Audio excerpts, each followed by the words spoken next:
How many times do you hear, I've got a problem? I probably hear it several times a day. hmm Mhm. And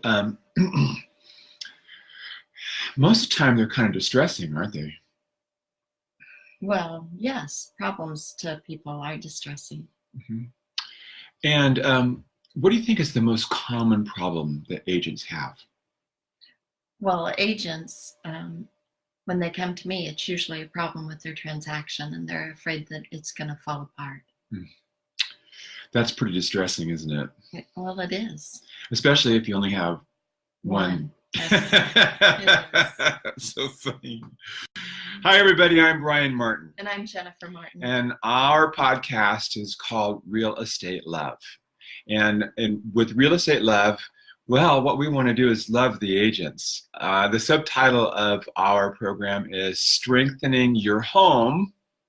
Do you think home is an important place for real estate agents? Yes, very important. And for all of those people that work with us, the lenders, do you think they have a home that's important to them? Yes, it and is. The title officers? Yes. And the insurance people? Yes, and home is important to all of our clients too. That's right.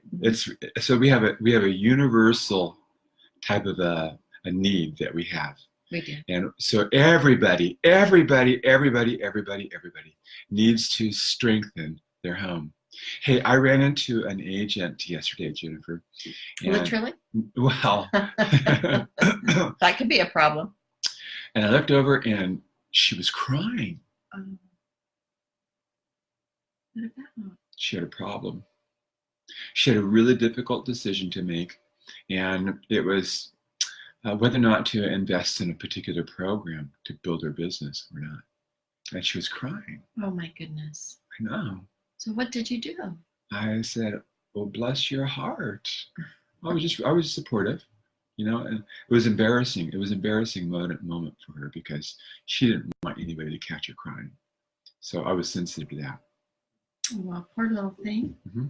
So did you help her create options? Oh, she had already taken care of it. It was really, really nice. She told me about how she took care of it and how happy she was, but it was an emotional process for her. Wow. Yeah. We want to help people strengthen their homes. And the second thing that we want to do, which goes along with what we just said a second ago, was we want to help build your business. We want your wealth, your business to be a wealth generating business. We do. It's really important to us that people are able to not just sustain themselves, but are able to plan for the future and to build wealth. So much so also, that you go first because you're better looking than I am. Well, also because we want people to be able to give. And when you have your own needs taken care of and the needs of your family, then you're able to reach out to the community and to be able to be a giver. Yes, our goal is for agents to be philanthropists. Do you know what the word philanthropy means? Lover of people. Yeah. Yeah. Uh-huh. And you don't have to have $1 million, although that wouldn't hurt. If you had more money, you could be even a better philanthropist. So we'd like to help you do that also. And that's what Real Estate Love, our blog, is all about. It's helping agents and our affiliates in all of the industries that are related to real estate to strengthen your home and to grow your business. And today, Jennifer and I are going to be talking about problems that people encounter at home and in business and how to deal with them. So that's going to be a lot of fun. It is fun. So in our workshop called Real Estate Love, we have a whole section. We have 8 conversations that we talk about in our workshop, and one of the conversations is about problem solving. A lot of people are afraid of problems because problems also kind of make them feel like there could be conflict. And there are people who like to run from conflict. Mm-hmm. Well, and problems also make people feel incompetent because it's a problem because they just don't know how to deal with it. That's true. If you know how to deal with it, then it's not a problem. So that's very interesting. So Jennifer, let me ask you this. When people drop by your desk, you're the broker in the office, and people come by and they say, hey, I've got a problem. And one of the things that you do is you ask them, do you want to rent the answer, or do you want to own the answer? What are you talking about when you say, do you want to rent it? Actually, what I say is, do you want to rent the knowledge or own the knowledge? Yeah, okay. And so if they respond they want to rent the knowledge, then all they want is they want a quick fix. Right. If they say they want to own the knowledge, then I'm able to help them and lead them to the answer with more self-discovery and less direction. And I always think that with self-discovery, you become competent. So you feel like you know what you're doing. Absolutely. Then. That's right. So then when a situation comes up again, notice I use that word situation. Mm-hmm. So when a situation comes up again in the future, then they can deal with it without a problem. Well, and that they have the competence. Yeah, the competence to be able to deal with it. Yeah. I've done this before. Where do you send them to find this knowledge? So in our business, it's contractual, right? And so I'm able to tell them, turn to page 3, paragraph 9, you'll find the answer there. Once you find the answer, come back, tell me what the answer is, and then we'll have a discussion about it. Mostly it's paragraph 14, though, isn't it? Mostly. And I really like paragraph 14 of our purchase contract. Yes. And so one of the best things that people can do is to understand that there is a solution and that you can help them, and they can help themselves by going and finding the solution. That's right. And when people are able to go and find the solution, that builds their sense of confidence. It does. It makes them feel a lot better. It does. Well, so we know that in order to solve problems, one of the best things that agents can do is have a really great understanding about the contract. Absolutely. Let's play with that idea a little bit more, and let's just create some kind of a scenario. Let's say that an agent is upset with you because you sent them over with the contingency removal form. You sent them over a notice for the buyer to perform. Right. All right. Which we do. Right. So why is that upsetting to agents when we send over a notice to the buyer to perform? Well, I think one of the reasons is they feel like it's an aggressive move. And when an agent responds that way to me and says, why did you send this over? My response back is, it's contractual. It's in the contract. It says that this is what has to happen to keep the transaction moving forward, and it's not personal. So the problem is that the other agent who's asking you, why did you send this nasty notice to the buyer to perform over? The problem is that agent doesn't understand the contract. That's my feeling, yes. And the second problem is that the agent gets emotionally involved and becomes angry or frustrated or disappointed or something because, oh my God, why did they send this notice to the buyer to perform over? I think agents also think that it's a reflection on them, that I would send that over because I don't think they know their job. Oh, that's another thing too. So it undermines their belief about their ability as an agent or something like that. Now, this often happens with agents who have a long history in the business, sometimes 20 or 30 years. It does. And oftentimes people get used to doing transactions a certain way. And so if you started 30 years ago, I don't even think we had a notice to buyer to perform or a notice to seller to perform, or most of our disclosures. I've been in the business 32 years and a lot has changed. And if I kept doing business the way I did then, I wouldn't know that the contract has changed multiple times and that there are directions in that contract that tell us exactly what to do. Yeah.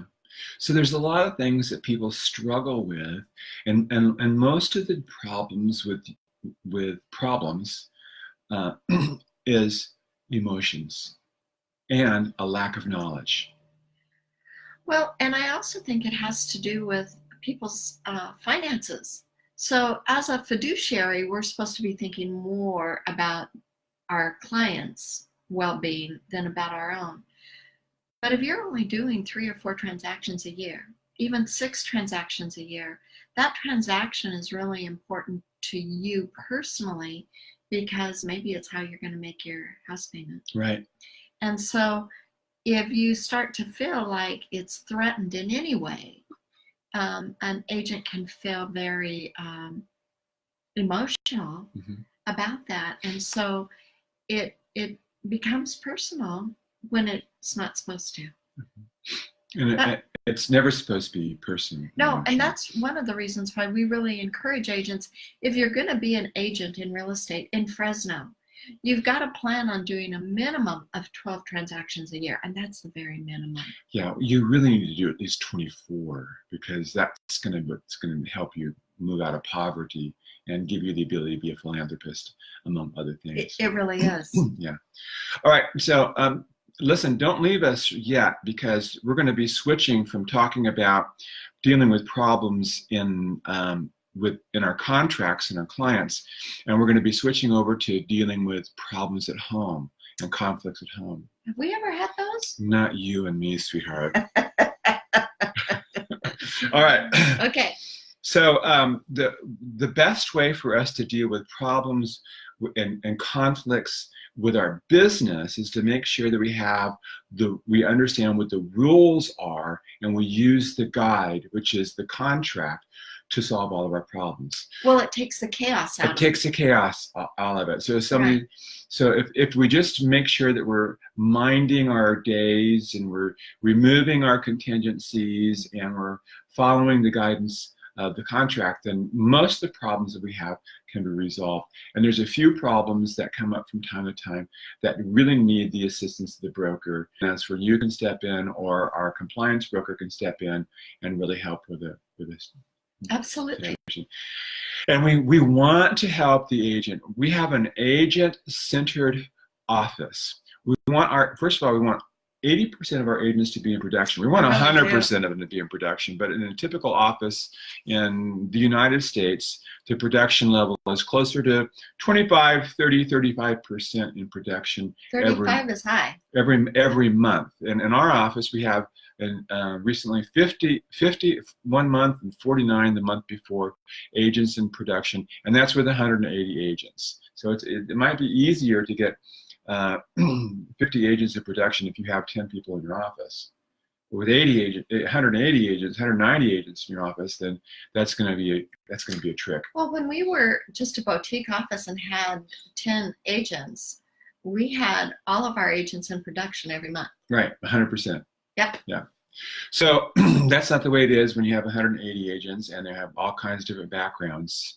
But we want agents to be productive, and the way that you can be productive is to make sure that you understand your contract and you solve your problems by referring back to the contract. Absolutely. So let's go now. What is the contract that people have at home in order to deal with problems that come up at home? Because I know that there's a lot of pressures. In fact, in our workshop, we talk about the 4 pressures. There's the money pressure.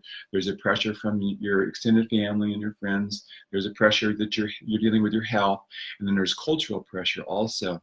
All those pressures are constantly bearing down, and that creates the wall of protection to go up, and that means that there's going to be problems that go on inside the family, inside the home. And you know, Brian, I don't think most families have a contract. They don't have a contract. No, and so I came from one family of origin, and you came from another, and those families of origin dealt with problems differently.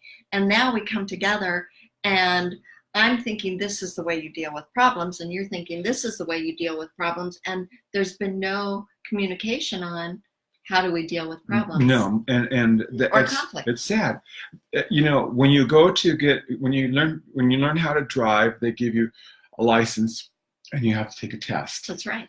But when you get married, there's no test, and there's no common basis other than the life experience, the common life experience. And so when it comes to making sure that some things belong in the refrigerator and some things belong, or this is the way we do our money, then you have problems that come up. That's right. So that's one of the neat things about our workshop, is that we have actually worked out a guide in our home cultural statement. Let me see if I can find that for you. Our guide for our home cultural statement lists 8 different topics I wonder if I can do this real quick. There's a certificate of completion. There's that. I don't know if I can find it, Jennifer. Oh, I'm sure you Do you can. think I can? There's home cultural statement. Mhm. All right, so here's our. You've probably never seen anything like this before. But this is about the Jennifer and Brian Martin home cultural statement. And there's 8 different items there. You're not going to see all of them because I'm not going to take it on the next page. But there are 8 different items that guide the way that we have our family life. Well, and we have that hanging up in our bedroom Yes, we do. because that's Yeah. part of what we want to remind ourselves of every day. Yeah. And then one of the conversations, the third conversation in our workshop, it's called Victory, and it's about how we deal with problems. And so let's talk about that a little bit more. What are some of the main tenets that you and I have talked about, and we teach, and we have modeled for our children and for our agents? What are some of the highlights of how we deal with problems when they come up in our relationship? Well, one of the very important ones is if I'm flooded or you're flooded with emotion, Mhm. that if it's me that's flooded, I say I need a timeout.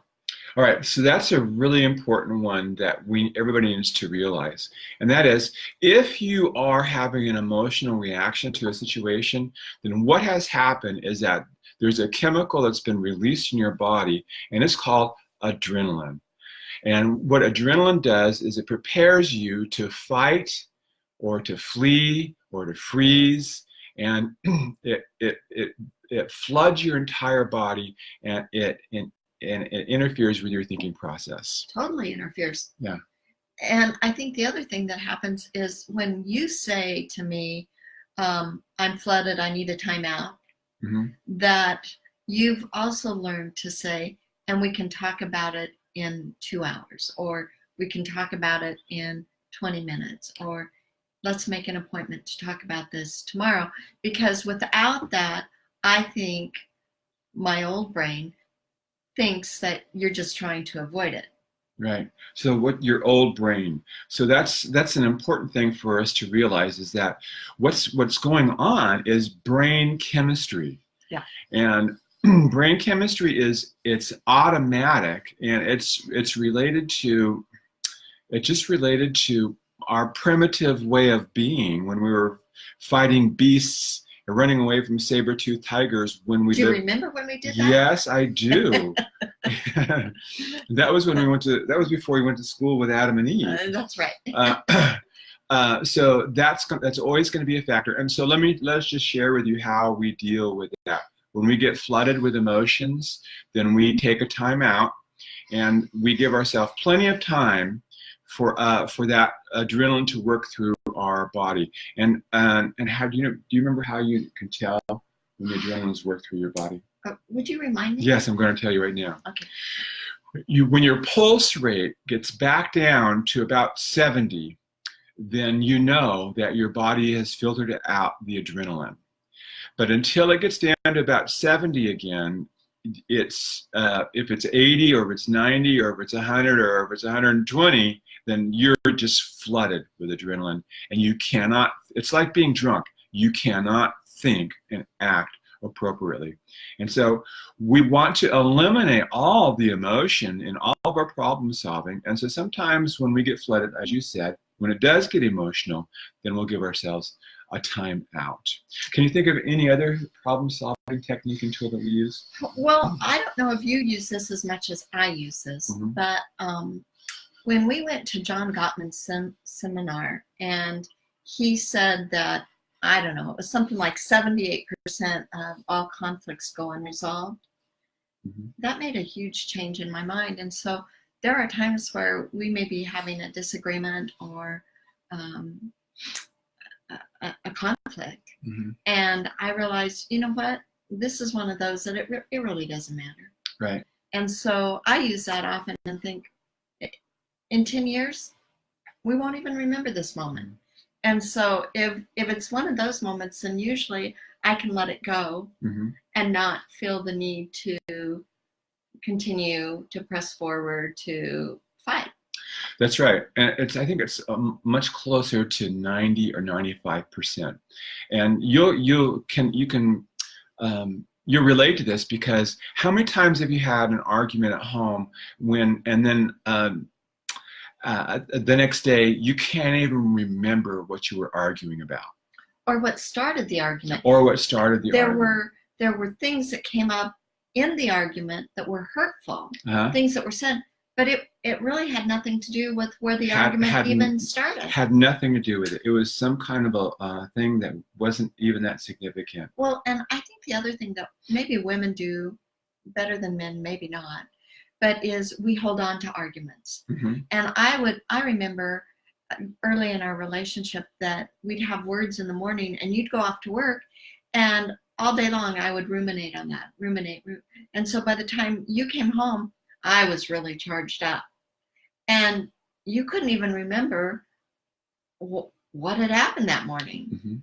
And so it's funny how when we hold on to things and we just ruminate on them, they become bigger than they really are. That's right. Yeah. So there's another great lesson for you, and that is, when problems come up and they get emotional, take your time out, and then realize also that most of the things that you argue about at home are insignificant, not important, and they don't need to be dealt with. They just go away. What needs to be dealt with is the way that you communicate and care for each other. And that's been a big thing in our relationship too, is that we've learned how to talk nicely most of the time. Right. One of the big rules that we have, if you remember that sheet that I put up there just a few minutes ago, our home cultural statement, it says we are kind. And so that's written down. We're kind to each other. And there are 3 types of kindness. They are kind thoughts. So I say, and I believe this, I only think good thoughts about you all the time. And when I don't, I correct those thoughts. I correct and I remind myself, I need to be thinking good thoughts about her all the time. You do that really well. Thank you. That's kind thoughts. Mm-hmm. And then there are kind words. I am a big advocate of making sure that you choose your words carefully, because words are emotionally laden. And so you have to use kind words. And that's really important. Do you know what the most important kind word is? It's not. Yeah, you got it. It's thank you. That's good. And then we also have kind acts. And kind acts are all kinds of things. Do you remember what the most important kind act is? A smile. It's a smile. Yeah, you get an A. I know. A gold star. I tell you, I'm your best student. You. I am. Yes. So this solving problems at home, it's more of an art than it is a science. And it's something that everybody can learn how to do. And one of these days, come to one of our workshops or our seminars. You can invite us to come to your MLS or come to your office or come to your area, and we'll be happy to teach our Real Estate Love workshop for you. And we can give you a lot of information about problem solving. By the way, problem solving is related to love, and in our diagram, the L, the O, and the V stands for victory, and victory is solving life's problems together. Because you know that life is a series of problems interspersed with moments of tranquility. That's exactly right. I know. Yeah. So you can solve problems. You'll have emotions at the office also. You have the same problems solving techniques when the emotions get hot there too. And so I think that's where we want to leave it today. Is that okay with you? It's okay with me. So we're happy to be with you today, and if you have any questions, there's a button down below on Facebook, if you're looking at Facebook, that you can communicate with us. And if you're watching on YouTube, just leave a message there, and we'll be happy to get back to you and give you some more information. I'm Brian Martin. And I'm Jennifer Martin. And our program is called Real Estate Love: How to Strengthen Your Home and Build Your Business. So I hope you have a really great day. Thanks for tuning in.